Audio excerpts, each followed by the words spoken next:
आपके मित्र हैं, मनोज जी किस तरीके से बातों को घुमा रहे हैं। पहले उनसे निकला कि हम विकास की बात करते हैं, फिर उन्हें लगा कि यार ये शब्द ठीक नहीं होगा, तुरंत घुमा गए, मैनिपुलेट किया और फिर उन्होंने कहा कि हम विकास करते हैं, केवल बात नहीं करते हैं। बात बीजेपी करती है, ये बात मैंने ठीक है। अनिल जी क्या भगवानों का भी बंटवारा हो गया है? राम आपने रख लिया है और दूसरे जो भगवान है परशुराम, वो आपने बीएसपी और समाजवादी पार्टी ने रख लिया है। अब भगवानों का भी बंटवारा होना स्टार्ट हो गया है क्या? श्रीकांत जी, सबसे पहले तो अगर भगवान परशुराम जी की कोई भी मूर्ति लगा रहे हैं, हम बिल्कुल उसका समर्थक हैं, भगवान की मूर्ति लगनी चाहिए। लेकिन एक प्रश्न आता, जब ये सत्ता में थे 5 साल सत्ता में, तब इन्होंने परशुराम जी की मूर्ति क्यों नहीं लगाई? तब इनको परशुराम जी याद क्यों नहीं आए?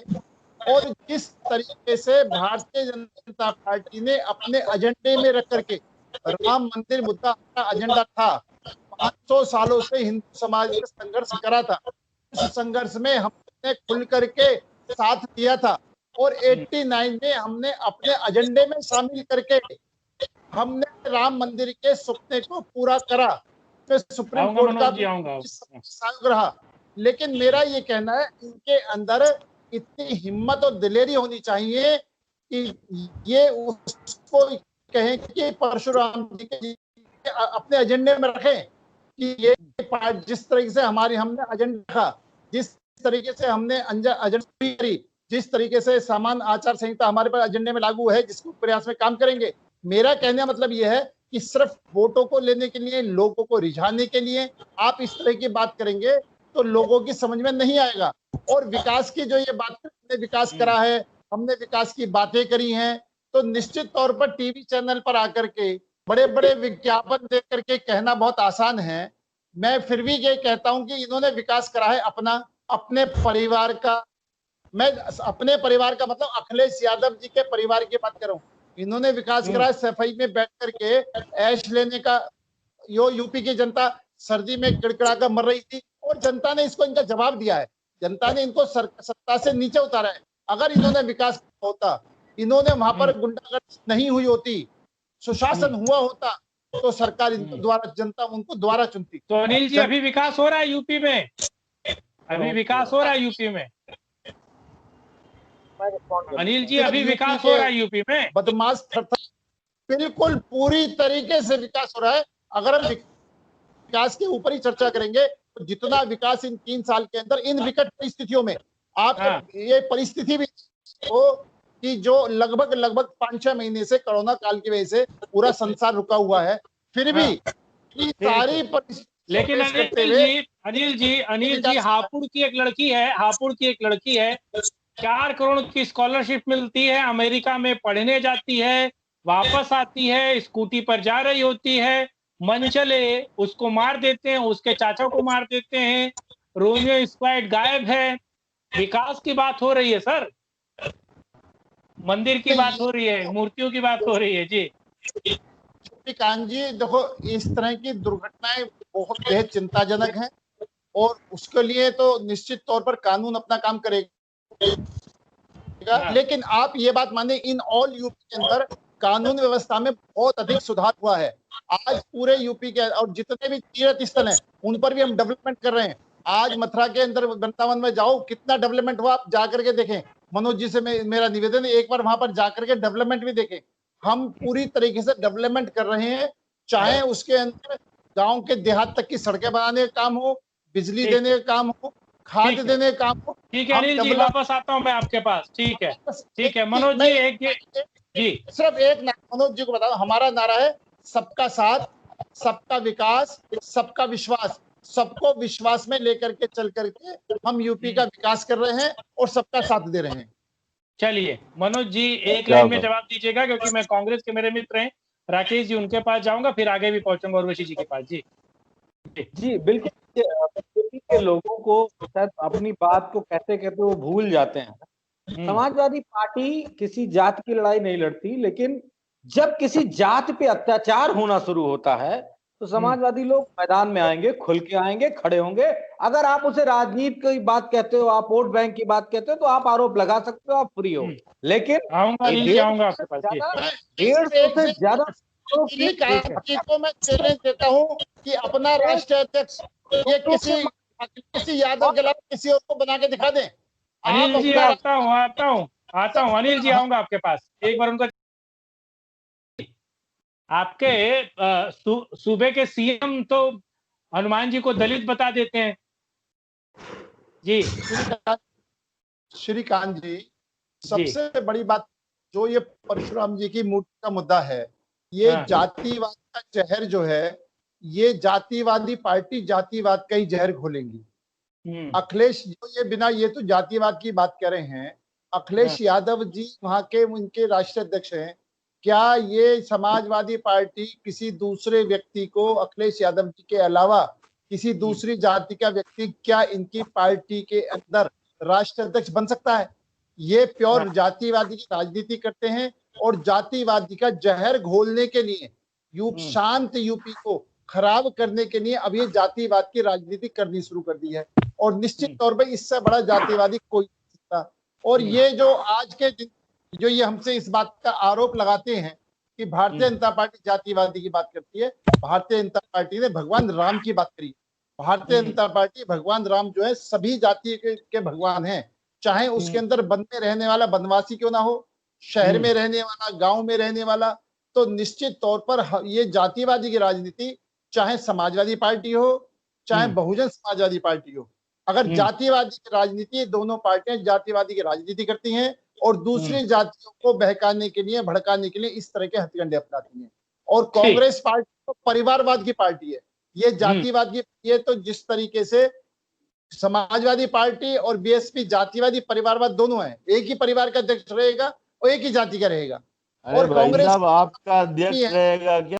अनिल गोयल जी, आपको क्या लगता है, क्या वाकई में अब समय है, अब राम नाम की दुशाला ओढ़े, धर्म का आडंबर साइड में रखकर अब कहीं ना कहीं सर्वांगीण विकास की बात करनी चाहिए और ये देवता, भगवान, ईश्वर वो व्यक्तिगत मामला होना चाहिए और सार्वजनिक मामला केवल डेवलपमेंट होना चाहिए, केवल विकास। ये समय श्रीकांत जी, हमारा नारा तो सिर्फ यही है, सबका साथ, सबका विकास, सबका विश्वास। हम किसी जाति विशेष की बात नहीं कर रहे। अगर जाति विशेष की बात करें तो मेरे से अभी राकेश जी ने कहा कि पहले हमारा वोट बैंक ब्राह्मण था, वोट बैंक ये था, वोट बैंक वो था। अरे भाई, आप बिरादरी में बात कर रहे हो, वोट बैंक की बात कर रहे हो।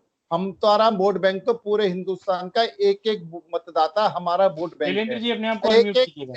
एक मतदाता पर जाना, एक एक मतदाता को अपनी बात रखना, ये हमारा फर्ज है। और जो अभी राकेश जी कह रहे थे कि हमारे यहाँ दलितों का बहुत सम्मान होता है, तो मुझे पता है दलितों के सम्मान में जगजीवन राम जी अपने आप को सभी का सम्मान होता है करके छोड़ करके, कांग्रेस छोड़ करके, और उस टाइम वीपी सिंह की पार्टी सरकार में शामिल हुए थे। अगर वहां दलितों का सम्मान था तो जगजीवन राम छोड़कर नहीं आते। ये दलितों के सम्मान की बात करते हैं तो सीताराम केसरी को इनके कुछ टाइम के लिए उन्होंने अध्यक्ष बनाया था, खड़ाऊ अध्यक्ष, और उनको किस तरीके से बेइज्जती करके बाहर निकाला है। तो जो आदमी ये कहते हैं हम दलितों अडवाणी जी का हाल भी देख रहे हैं हम लोग। अरे भैया, आप अपने राष्ट्र अडवाणी जी को किसी ने अध्यक्ष पद से नहीं हटाया। आप अडवाणी जी को किसी अध्यक्ष पद से हटाने की बात कर रहा हूँ। और निश्चित तौर पर ये कर दी कि मंदिर का शिलान्यास बाहर किया।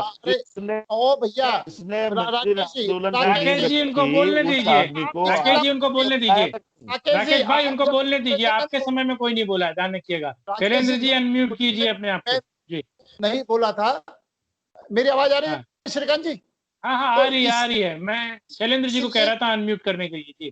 जी, इसलिए मेरा बड़ा स्पष्ट कहना है कि भारतीय जनता पार्टी विकास की बात करती है और भारतीय जनता पार्टी जो कहती है वो ही करती है। ये भारतीय जनता पार्टी दिखा दिया कि देश हित के अंदर चाहे कितने भी बड़े फैसले लेने हो, चाहे 3 तलाक का मामला हो, चाहे धारा 370 का मामला हो, चाहे 35A का मामला हो, चाहे राम मंदिर का मामला हो, किसी भी मामले में भारतीय जनता पार्टी ने पीठ नहीं दिखाई है और बड़ा स्पष्ट लेकर के चल रही है। आप तो फिर वो जातिवाद धर्म की बात करते हैं। शाहबानो केस में सुप्रीम कोर्ट का आदेश पलटने वाली है कांग्रेस सरकार ही है कि शाहबानो केस में सुप्रीम कोर्ट का आदेश, आप सुप्रीम कोर्ट की आप नहीं मानते, आप किसी को नहीं मानते, सिर्फ एक अपने आप सवाल को अनिल जी एक सवाल, वैसे तो मैं पूछ चुका हूं पहले भी, लेकिन फिर पूछता हूं। इसमें कोई दो राय नहीं, समाजवादी पार्टी हो, बीएसपी हो, कांग्रेस हो, वो जात की राजनीति करते हैं, लेकिन आप लोग धर्म की राजनीति करते हैं। आपके मुख्यमंत्री कहते हैं कि मस्जिद में मेरा क्या काम, मस्जिद का जो भूमि पूजन होगा, जो नींव पूजन होगा, उसमें मेरा क्या काम, मैं जाके क्या करूंगा, ना वो मुझे बुलाएंगे ना मुझे जाना है। जी श्री कांजी बड़ा स्पष्ट है कि वो कह मैं दुविधा में नहीं रहता, वो मुझे बुलाएंगे नहीं, मैं जाऊंगा नहीं। अब अगर उसमें कोई उन्हें बुलाएगा तब नहीं जाएंगे, तब ये बात कह सकते हैं, लेकिन वो तो स्पष्ट कह रहे हैं कि वो उन्हें बुलाएंगे ही नहीं, और जब वो बुलाएंगे नहीं तो बिना बुलाए कौन किसके उसमें चला जाएगा। इसलिए हम धर्म की राजनीति नहीं करते, और अगर धर्म की राजनीति करते हैं तो निश्चित तौर पर जो भी विकास हुआ है उस विकास के अंदर हमने 10% का जो आरक्षण दिया है वो देश के गरीबों को आरक्षण दिया है। उसके अंदर किसी भी जाति, किसी भी समाज और किसी भी धर्म, हर जाति, हर समाज और धर्म के लोगों को 10% का आरक्षण का लाभ हमने दिया है। ये हमारी पार्टी सबको साथ लेकर चलने वाली बात करती है। हमारी पार्टी शैलेंद्र जी, शैलेंद्र जी, अनिल जी, हाँ जी श्रीकांत जी, मैं मनोज जी का चैलेंज स्वीकार करता हूं और आपसे निवेदन करता हूं कि एक दिन 1 घंटे की सिर्फ यूपी के डेवलपमेंट की बात होनी चाहिए, चर्चा होनी चाहिए। उस चर्चा में खुला चैलेंज हम, आप सुन ले, मनोज जी सुन ले, मनोज जी बीच में बोलना मुझे भी आता है, मनोज जी बीच में बोलना मुझे भी आता है, मुझे भी पीछे बोलना आता है, तो मैं ये बिल्कुल कह रहा हूँ कि खुला चैलेंज है, और खुला चैलेंज है ये एक दिन इसी बात पर बहस हो। दूसरी बात, में एक क्वेश्चन का इन्होंने मुझे जवाब नहीं दिया, भगवान परशुराम की ने मूर्ति लगानी थी तो 2012 से 2017 तक इन्होंने क्यों नहीं लगाई? क्यों ये देश के अंदर जातिवाद का जहर घोल करके, क्यों देश के अंदर जातिवाद का जहर घोल करके ये देश को बर्बाद करने के अंदर लगे हुए, ये उत्तर प्रदेश को बर्बाद करने के लिए लगे हुए। आप उत्तर प्रदेश से विकास की बात नहीं कर रहे, उत्तर प्रदेश को जातियों में बांट करके। राकेश भारद्वाज जी, राकेश भाई, एक मिनट अनिल जी, श्रीकांत जी, हाँ श्रीकांत जी, एक बात तो मैं उर्वशी जो कह रही हैं, मैं उर्वशी कहता हूँ, हमने 89 में राम मंदिर के मुद्दे को अपने घोषणा पत्र में शामिल किया था और बिल्कुल खुल करके हमने कही थी, और आज हम बिल्कुल, मैं सबके सहयोग की बात कही है, इन्होंने बात को अधूरी सुनी है, सबके सहयोग से राम मंदिर हम बनवा रहे हैं।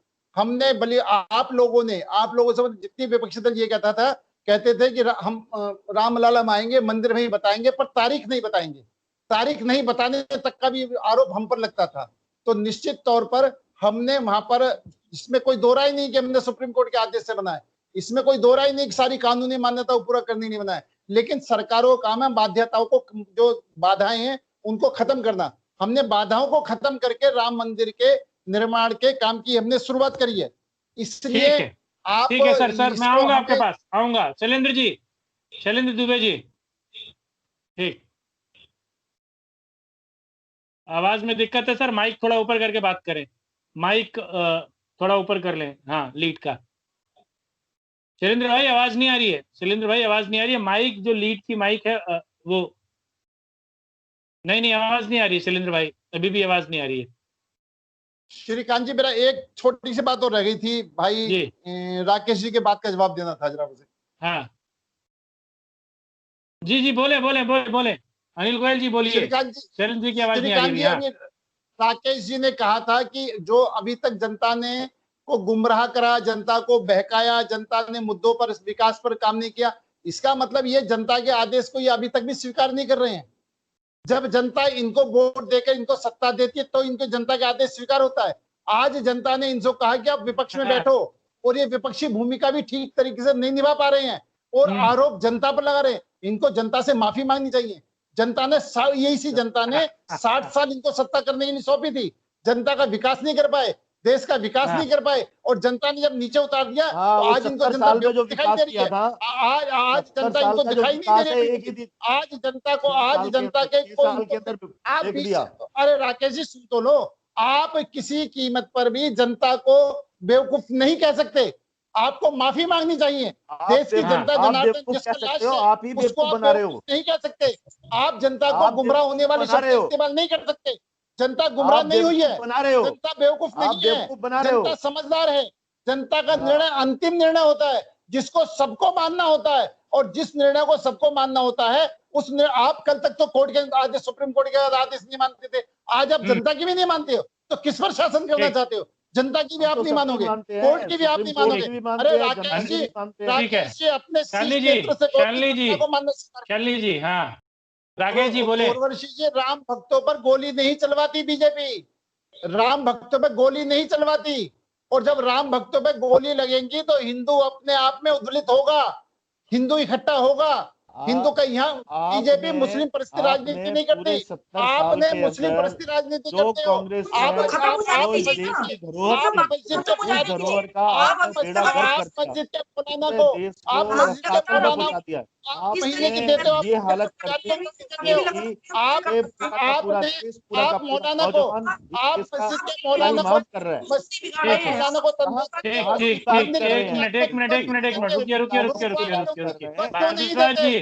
राकेश भारद्वाज जी बोलिए। आप मुसलमानों को, आप मस्जिद के राकेश भारद्वाज जी बोलिए। एक मिनट अनिल जी बोलने दीजिए, उनको भी बोलने दीजिए सर, वो बीच में बोलेंगे तो अच्छा लगेगा जी। जब आप ये बात बोलोगे जो धरोहर है, जो नौकरी का सर बोलने दीजिए एक मिनट, ठीक है। आप बात कर रहे हैं मस्जिद के, आप बात करिए विनाश की, मंदिर वालों क्यों देते हो मनोज जी, मनोज जी मार्क कीजिए। एक बात तो ये कहना चाहता हूं कि हमारे कांग्रेसी भाई जो कह रहे थे हम बदले की राजनीति नहीं करते, हमारा काम देश का विकास करना है। कानून अपना काम करेगा, जिन्होंने घोटाले करे हैं वो सब अंदर जाएंगे, आज नहीं तो कल। हम बिल्कुल भी बदले की, हमारा काम ये नहीं आते ही हम बदला लेना शुरू करें, उनको जेल में डालो, उनको ये करो। हम आते ही हमारा काम है देश का विकास करना, और देश का विकास करने की हमारी जिम्मेदारी है। और जिस तरीके से अभी शैलेंद्र जी ने कहा है, मैं इसलिए इनको नहीं जवाब दिया था कि मैंने एक बार डिबेट, डेवलपमेंट पे डिबेट हो जाए। निश्चित तौर पर जो सड़कें बनाने का काम जो है, जो 10 गुना ज्यादा रोज सड़कें बन रही हैं हिंदुस्तान के अंदर, और आज की परिस्थिति में भी बन रही हैं, तो निश्चित तौर पर जो विकास हो रहा है वो विकास दिख रहा है, और जनता उस विकास के साथ खड़ी हुई है। ये बात ठीक है कि जितने विकास, देश जितना इतना पिछड़ चुका था कि बहुत अधिक विकास की आवश्यकता थी, आज ही बहुत अधिक विकास की आवश्यकता है। जितना विकास हो रहा है वो पर्याप्त नहीं है, और हमारा पूरा प्रयास है कि हम उस विकास में आगे बढ़ करके ठीक है, गवर्नमेंट को साथ दे करके हम पूरे विकास में लगे हुए हैं। शैलेंद्र जी